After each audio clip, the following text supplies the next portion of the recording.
po ay isang magandang araw mga kabagis. Ngayon po yung maglalagay tayo ng haspi dito sa ating biga.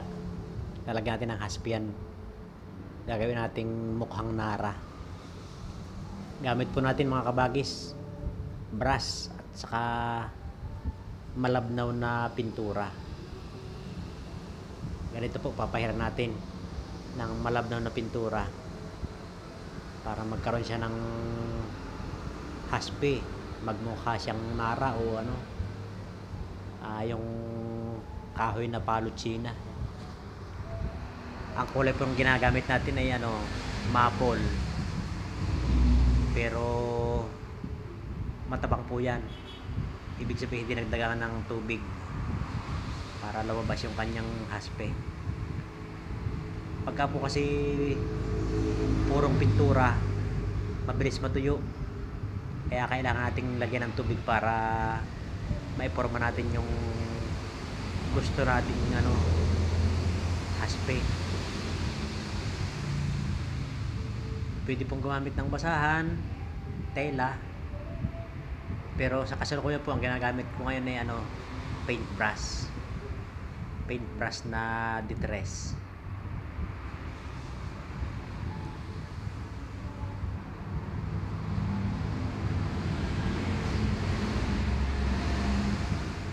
Pwedeng gamitin kahit saan, pwedeng ilagay sa pwedeng i-dekorasyon kahit saan. Pero ito pong aking ginagawa medyo patipid na rin sa trabaho, saka patipid sa materyales, kasi po yung aking biga hindi po siya masyadong kinis. Ngayon kung pipinturahan ko siya ng ordinaryong pintura, mapapansin agad siya ng mga tao na pangit yung aking biga. Kaya ngayon ang itatakip natin itong haspe. Pag nilagyan po kasi natin ng haspe yan, hindi na makikita kung makinis baga o magaspang yung ating biga. Kaya yan po isang paraan na rin yan para makatipid ng materyales. Kaunting hagod lang po mga kabagis at lalabas niyo yung ating haspe. Yan. Kailangan po diretso. Hindi putol-putol ang daan ng brush para mapalabas natin yung gusto nating haspe, gusto nating design. Mabilis lang pong gawin mga kabagis at lakasan lang ng loob. At totoo nga po, hindi naman tayo pintor pero dahil sarili natin yan, walang magagalit sa atin kung ano man ang ating gawin dyan. At dito po naman sa kabila, lilipat tayo sa kabila. Tingnan nyo ang ginawa nating design, no? Diba meron siyang haspe,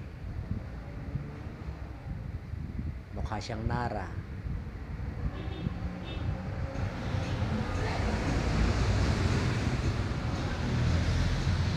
Ang design. Yung iba po kasi bumibili pa ng pang design. Tayo hindi na. Paint brush lang at saka tela. Pwede na pong gamitin yan. Nakakagawa na tayo ng iba't ibang design. Ito po ay mga sinaunang style. Yan po yung nakita ko sa mga matatandang pintor nung mga 1980s. Ngayon po naman gagawa tayo dito ng panibagong style. Yun po bang pinagtubuan ng sanga ng kahoy. Yun po kasing kasanga ng kahoy, pag tumubo meron niyang naiiwang parang buko. Kahit yan gayatin mo ng gayatin yung kahoy, nasa sa loob yan yung design na yan. Ganito lang po ang pagpuporma. Dapat yung pagdugso natin parehas ang kulay. Hindi dapat kakapal ang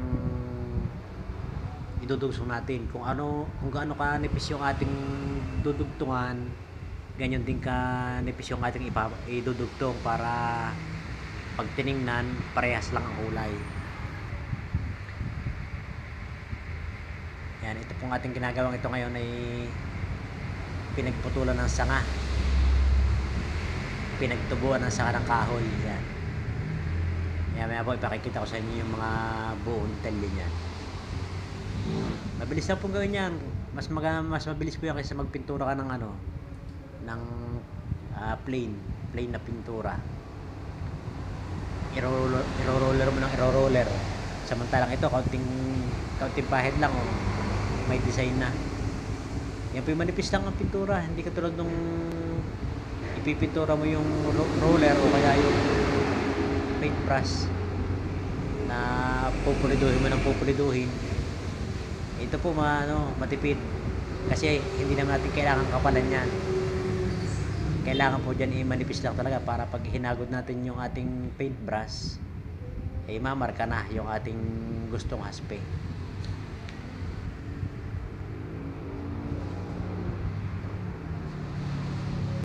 Doon po sa mga magagaling na pintor, bahala na po kayo kung anong inyong i-comment. Pero ako po yung nagsasabi ng totoo sa inyo, ako po yung hindi pintor. At ang totoo po niyan ay ako yung welder. Ngayon, palibasa nga po itong bahay ay sarili natin. Yung nakita ko doon sa mga sinaunang pintor, i-apply ko dito sa ating bahay para kahit pa paano magkaroon ng design yung ating bahay, dahil nga wala namang magagalit sa atin at walang pupuna, wala tayong among sisita na bakit ganyan ang ginawa mo. Lapit na pong matapos yung ating buko at lalagay pa po natin sa banda-banda ron ng panibagong design pa.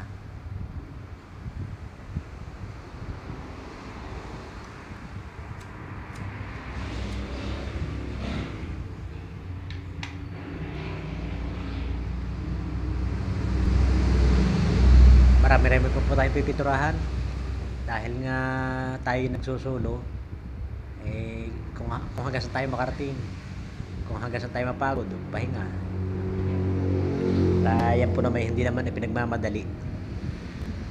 Pagka po kasi iuupa pa natin yan, nako, baka sabihin sa atin 30 mil yung buong bahay mo. Pipinturahan ko yung buong bahay mo 30 mil. Wala po naman tayong kalaking halaga. Saka kung meron man, kailangan natin magtipid. Kailangan natin pirin yung ating pera para makagawain ng marami-rami pa.